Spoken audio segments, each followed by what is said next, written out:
This is Providence Television International, the toast of today's television viewers. Don't be left out.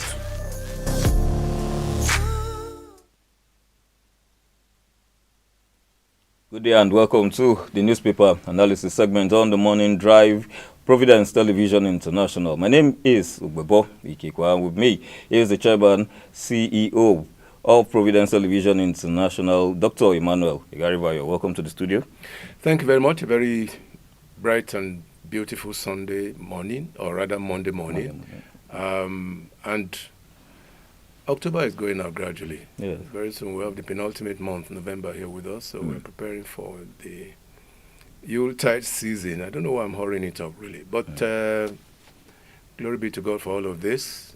Good morning to you, our viewers, and I'm happy that you're here with us. Thank you. You don't seem to be the only one hurrying it up. As at yesterday, somebody was all like, Christmas, don't the scent come? Well, yes, once you enter November, we're close to it. Yes. I love Christmas. I mean, Exactly. obviously, I really do love Christmas. And, you know, maybe because, I mean, the good Lord is Emmanuel. I'm Emmanuel, so So it's actually... it's our season. It's your season, actually. Yeah, it's our season. So I really do look forward to it. And as I did promise some time ago, we're going to have a lot of Christmas carols Exactly. on the station. So Yes. this is putting our viewers on notice. Thank Exactly. you. All right, we'll be moving to the front page of the Punch newspapers, where we have, again, universities face lockdown as workers begin strike today. Non-teaching staff shut university offices, gates. Ministry quiet as minister quits on Wednesday. Well, what do we have? I mean, there are three unions on campus. NASU, SANU, and ASU. Those are the three principal unions. Two of them are going on strike. So even if ASU does not go on strike now, I mean, the university system will be paralyzed. Exactly. Okay? Yeah. And it is sad enough because even ASU is gearing up for a fight. So for a first time in so many years, the three major unions on campus were down tools. That is not good for the image of government. And I believe that something has to happen so that we don't elongate this unnecessarily. But I think that usually government does not meet its own side of this whole process. Exactly. And that's why they are going on strike. If you watch carefully, all that the unions are saying is that they should be paid their arrears. And I think it is something that the government was willing to do, but somehow they have failed to do it. That's why the three unions are bent now on going on strike, as it were. But you see, who are the losers? That's the question I always ask. Who are the losers in all of this? Obviously, students and their parents or guardians. Yes. And that's why I think that a lot of them will choose to go to private universities. But how many of the parents can afford it? Very true. Yes. Private universities don't go on strike, I mean, for obvious reasons. It is the public universities. And look at it now, for instance. I'm sure if it's not a rider, it must be inside the story, that it concerns even some state institutions. Yes. It's as bad as that. So if you have a total lockdown, it means that nothing can go on. And it worsens the case for even government because the areas will pile up all over again. Exactly. So it's a terrible situation. But that's why I think that the labor, not even the Minister of Education, the labor minister, because the labor issue, by the way, more of labor issue really. The labor minister should intervene very quickly to be sure that students, children do not go back home. Some of them have just resumed. Some of them are even preparing for exams. So what happens? That is the question. Well, another serious question. To think that ultimatums were given before they embarked on this strike. Some 2-week ultimatum, 3-week ultimatum. There were warnings before. They always do. They always do give warnings. I mean, people they don't just jump into strikes. I mean, ASU, for instance, has given, I think, about 3 weeks. 2 weeks, yeah. They 2 actually weeks. gave 2 weeks. They are growing up weeks, too yeah. for. So, there are always warnings.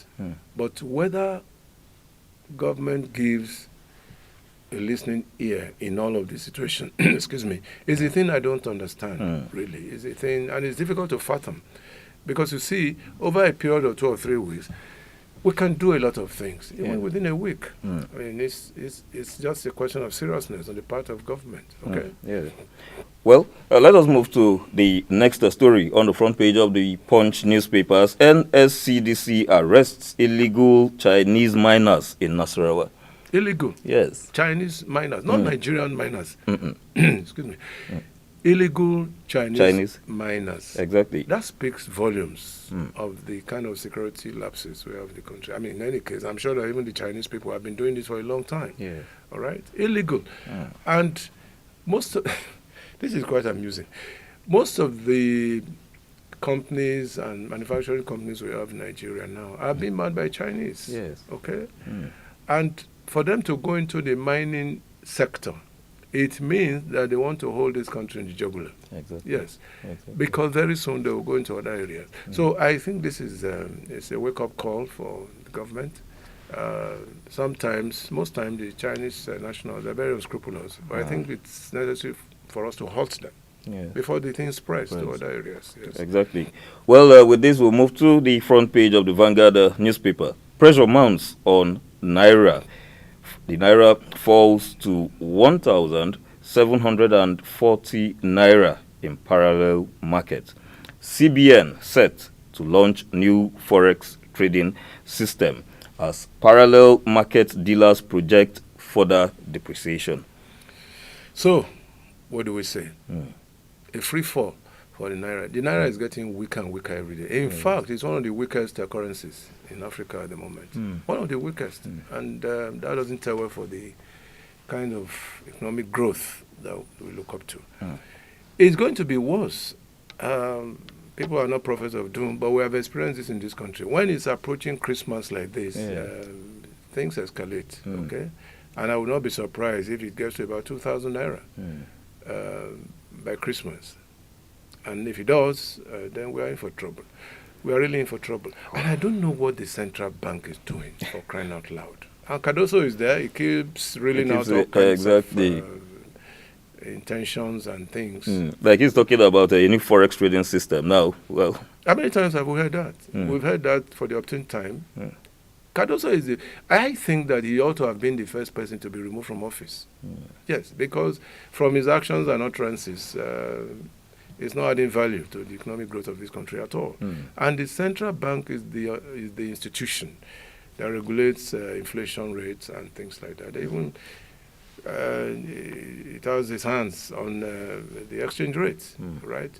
I think the monetary policy is wrong from the CBN, and this is why I think that all institutions that have to do with the monetary policy of the federal government have to sit down and chart out a course. It is very important. The Ministry of Finance, the Central Bank, the Manufacturers Association of Nigeria, the major stakeholders, that is, NASIMA, right? They should sit down around at a round table conference and discuss these things and let the public know the essentials of those discussions. Because it's a one-way thing, the way I see it now. It's a one-way thing coming alone from the Central Bank. Central Bank, yes. Exactly. And that's not good enough at all. Well, still on the front page, Vanguard newspapers, NLC to IMF. You are behind Nigeria's economic woes. That's quite intriguing. It's quite intriguing because even the IMF itself has said quite openly that they are not. They're not, exactly. They have denied it that they are not. So, where does the buck lie? Okay. That's the question. And what the NLC is saying is wrongly misplaced because you are accusing the IMF. The IMF has said openly that they are not involved in that. Okay? So they should face where the problem is. Okay? It's a pity that we have to go into this kind of rigmarole, as it were. But that's what Nigeria is. It's a whole host of confusion, nearly always. And I don't think that's good for the policy of economic growth in this country. We need to nib it in the bud. So the NLC, in fact, should go back to its drawing board and lay the blame squarely where it belongs. Yes, the IMF. I'm happy. Even some of us were saying that, how can IMF do this? Usually they do that, if you remember. But in this situation, say no, they are not involved. They are not. Yes, exactly. They are not involved. Yes. Well, we'll keep you updated as matters unfold as regards IMF claims and counterclaims. We'll go down to the front page of the Daily Trust, where we have hardship bites harder as North enters 8th day without electricity. Riders to that effect, services grounded in hospitals, labs. Residents, frozen food dealers count losses. Vandals on the prowl destroy transformers. And the TCN is saying efforts to restore power ongoing. Well, it's quite a pity. It's quite a pity that a whole chunk of our population back up north will be going through this kind of nightmare. But in any case, not just the north. I mean, even in places in the south, we're not getting regular supply. Exactly. I mean, after the collapse of the grid. Of the grid, yes. 3 times within a week. That is a problem. And people are still keeping their jobs. Yeah. That's the amazing thing. People are still keeping their jobs when they know that they have not performed. They have not performed. And it's an embarrassment to government. Why is it an embarrassment? Manufacturers Association of Nigeria, NASIMA, and the other stakeholders, they have been shouting, they've been crying that please, federal government, come to our aid. And nothing is happening. Yeah. And yet, there's a minister in charge of power. Okay? There's a ministry in charge of power. There's a minister in charge of water resources. Exactly. When the dam collapsed the other day, I mean, everybody thought that the Minister of Water Resources is going to throw in the towel. But it's still there. Okay? So that's how bad the situation is. And I believe that, as I've always said, it's a question of taking the bull by the horn. Willpower. That's what is essential here. Just the willpower for government to do it, and I'm sure they have the capacity to do it. All right. Still, we'll continue with our next story on that newspaper. High cost, low sales at petrol stations as citizens abandon vehicles. Increased energy costs a threat to economic growth, experts say. Many people are not used to trekking. That's what it means. Yes, exactly. Yes. They've abandoned their vehicles. I saw one this morning, a cousin of mine who was walking along, and I asked her, look, my dear, what has happened to your car? Said the car can rest. I have my 2 legs, And this is a high-profile officer in one of the federal government establishments. High profile. In fact, he's a chief engineer somewhere. And you can imagine him. I saw him. I mean, it's not hearsay. And I was wondering. But I took in what he was saying. Yes, and there are lots and lots of people who have abandoned their cars and vehicles to trek. So the economic situation in this country has become a leveler, and that is terrible. It has become a leveler. There are some households, the man has a car, the wife has a car. Both of them have abandoned their vehicles. It's as bad as that. It's not as if they have mechanical problems, but where is the money to buy the fuel? Yes. Still, the average now is about 1,100 or 1,150. You buy 3,000 naira fuel, that cannot give you 3 liters. It's not up to 3 liters. Yes. You have to run your genset, you have to run your car, you have to do all kinds of things. And you cannot, you are totally incapacitated. Yeah, people are incapacitated. How do they cope? Yes. And there are market forces. And I've said this for a long, long time. Once the price of fuel goes down, all other things will fall in place. And government has refused to do it. Yes, for whatever reason. So that's where we are. Talking about insensitivity, this brings us to the next story on the front page of the Matrix newspapers. While we're talking about low sales at petrol stations as citizens abandon vehicles, on the front page of the Matrix newspapers, we have purchase of aircraft. Prioritize Tinubu's safety, presidency tells Nigerians. Says newly acquired plane is Nigeria's property, not Tinubu's.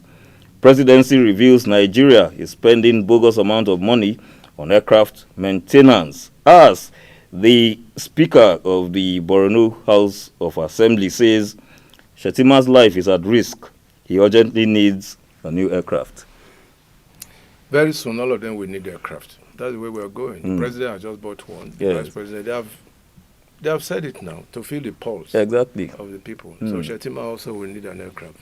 Very soon, the Senate president will We'll need need one. one. And then the House of Rep. Speaker, Yes. the House of Rep also need one because their lives are more precious than the lives of other Nigerians. That's the implication of Exactly. what the presidency has said.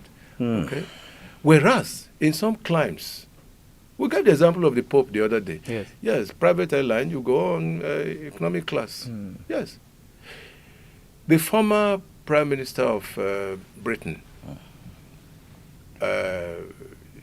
many of them really, not just one. Most of the Prime Ministers of Britain, they go on commercial airline. Yes. Right? And it's something that they are used to. So it's not as if they are doing something extraordinary. Something they are used to, okay? On private airlines. What is wrong with that?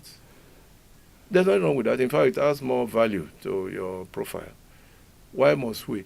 That is one of the points of criticism from Nigerians. Talking about this same Vice President Shetima, his house was renovated with billions. Billions, exactly.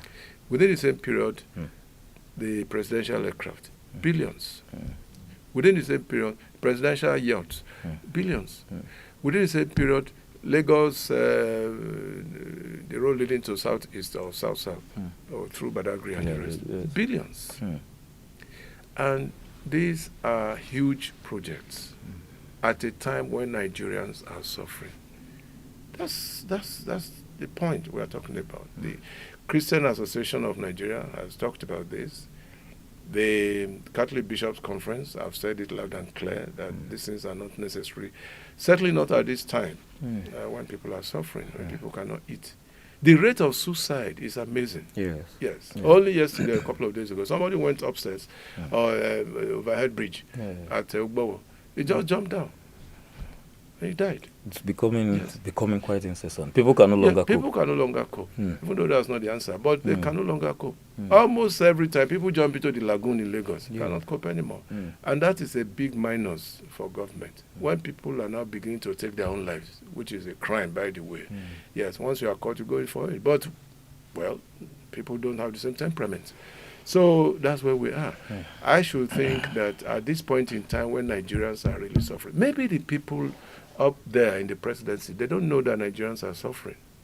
It's possible that they don't know. So the earlier they get to know, the better for them, okay? Because it's becoming a mockery. Yes. Exactly. Yes. It's becoming a huge mockery. All right? So that's the way it goes. Well, on this note, I want to say thanks for staying tuned. I guess, with the papers today, we'll always keep you informed as the game changer.